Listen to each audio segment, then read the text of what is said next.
Imagine this. One day, you're out with your family, you guys are laughing, you're having dinner together, enjoying each other's company, and then what feels like the next minute, you're having to fathom the fact that one of your family members will die for something that he or she didn't do. Let's face it, the law is not perfect. Anyone could be falsely convicted of a crime, including loved ones or even yourself, at any point. Capital punishment is a topic that I've always been really passionate about, and I've had several chances since high school to study it and research it, and through that studying and researching, I've educated myself very well on the topic. Today, I'm going to persuade you to believe that capital punishment is unethical and should be repealed across all 50 states. First, I'm going to tell you about what the death penalty is and why its existence is counterproductive. Second, I'll give you reasoning for why the death penalty is so unethical and why it should be repealed. And lastly, I'll discuss how harmful the death penalty can be and will continue to be if it's not repealed. So first and foremost, the death penalty is the punishment given to some murder cases. Unfortunately, this is a very counterproductive punishment because you are taking a life in order to punish that same action, and that is completely counterintuitive and is unsuccessful in conveying the message that it's trying to convey. The Syracuse Journal of Law and Civic Engagement states that it magnifies the tragedy of a lost life by killing again, which I think is a great way to explain why it's so unsuccessful and counterproductive. Now that I've told you about what exactly capital punishment is and why it's unsuccessful in conveying the message that it's trying to get across, I'm going to tell you about why capital punishment should be abolished and the steps that it would take to make it happen. So in order to make it happen, it would have to be banned in all 50 states. It is repealed in some states, but it is still common in others. In order for it to be repealed, it would have to go through Congress. It was repealed before in 1972, so we know that it's possible. Congress is made aware of this as it's a very heated topic and it's very debated in our country. We can also support anti-capital punishment groups, including the Innocence Project. Groups like that really stand up for this cause and give a voice to those that aren't allowed to have a voice in this or have already been executed. In addition to this, we'd have to find alternative punishments to take the place of capital punishment because a crime is a crime and still would need to be punished. The flip side of this is that there are people that have opposing views that could definitely get in the way of making this happen. There are lots of people that believe that capital punishment is very justifiable because a life for a life is the only way to balance out murder.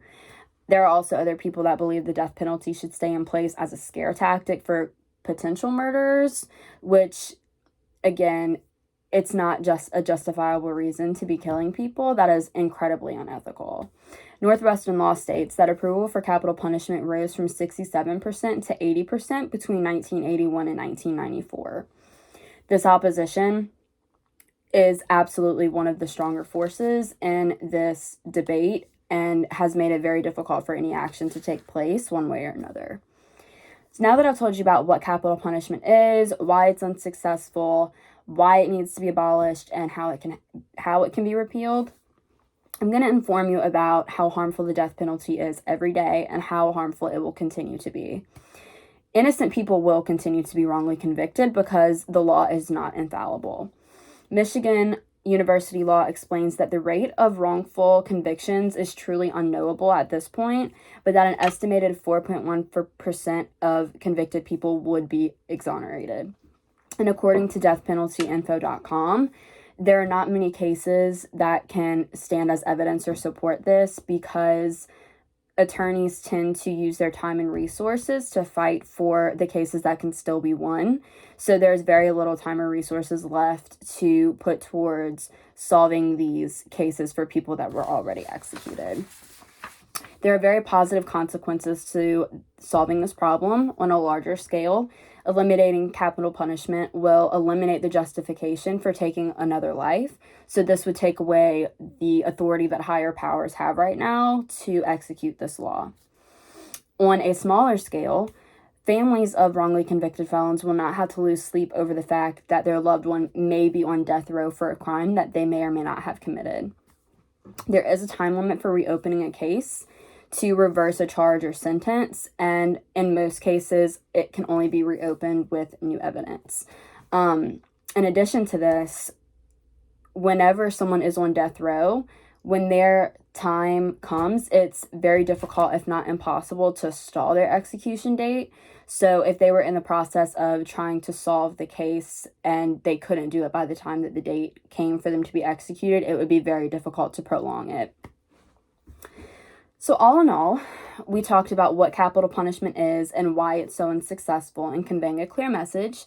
We also discussed why capital punishment should be abolished and the steps that it would take to make that happen. And we also discussed how harmful the death penalty can be and how harmful it will continue to be if it stays in place. We can be the generation of change if we fight the good fight and stand strong for matters that we believe can change the lives of a group of people. Think about the information that was presented to you today and try to put yourself in the shoes of a wrongfully convicted person that is waiting on death row for their scheduled death. Now imagine that not being possible. Imagine that we find alternative punishments that do not do the very action that is being punished. Ultimately, it is up to us to fight for those that do not have a voice that can be heard for this matter.